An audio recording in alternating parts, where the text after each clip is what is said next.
রেজাউল করিম আবরার। বক্তব্য দিয়েছে মুফতি রেজাউল করিম আবরার।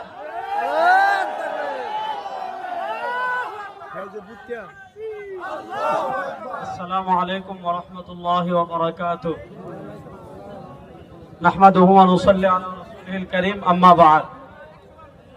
ইসলামী যুব আন্দোলন নরসিংদী জেলা শাখার উদ্যোগে আজকের এই প্রতিষ্ঠা বার্ষিকী সমাবেশ।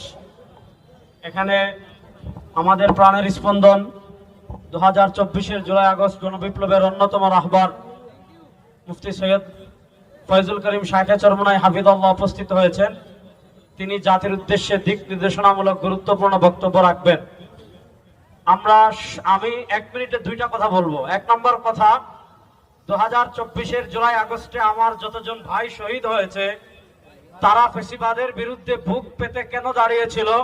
বাংলাদেশের সমকামিতাকে প্রতিষ্ঠা করার জন্য তারা রাজপথে শহীদ হয় নাই। বাংলাদেশে বিদেশি কোনো এজেন্ডা বাস্তবায়ন করার জন্য তারা রাজপথে শহীদ হয় নাই। আমরা ইন্টারিম গভর্নরকে স্পষ্ট ভাষায় বলতে চাই, আমরা ভারতের আধিপত্যবাদকে পরাজিত করেছি, কিন্তু আমরা দিল্লির দালালি যেমন করি না, আমরা আমেরিকার গোলামিও করব না। আমরা আমেরিকার গোলামি, আপনারা যদি জাতিসংঘের মানবাধিকার কার্যালয়ের নামে এই দেশের সমকামিতাকে প্রতিষ্ঠা করতে চান, এই দেশে এলজিবিটিকিউকে প্রতিষ্ঠা করতে চান, বাক স্বাধীনতার নামে ইসলামের উপর আঘাত করতে চান, রব্বে কাবার কসম করে বলি, যদি এর জন্য যুদ্ধ করার প্রয়োজন হয় আমরা যুদ্ধ করার জন্য। বাংলাদেশের জাতিসংঘের মানবাধিকারের কার্যালয়ের নামে ইসলাম বিরোধী কোন ষড়যন্ত্র আমরা করতে না। 2 নম্বর আরেকটা কথা বলে আমি আমার বক্তব্য শেষ করব।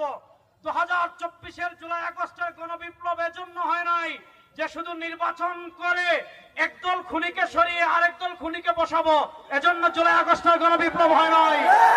স্পষ্ট ভাষায় বলি, 2024-এর জুলাই আগস্টের গণবিপ্লবের পর আর কোন নতুন খুনি, চাঁদাবাজ, টেন্ডারবাজ, দুর্নীতিবাজ যারা আমার ভাইকে পাথর দিয়ে হত্যা করে, এই খুনিদেরকে আমরা বাংলাদেশের রাষ্ট্রীয় ক্ষমতায় আর দেখতে চাই না।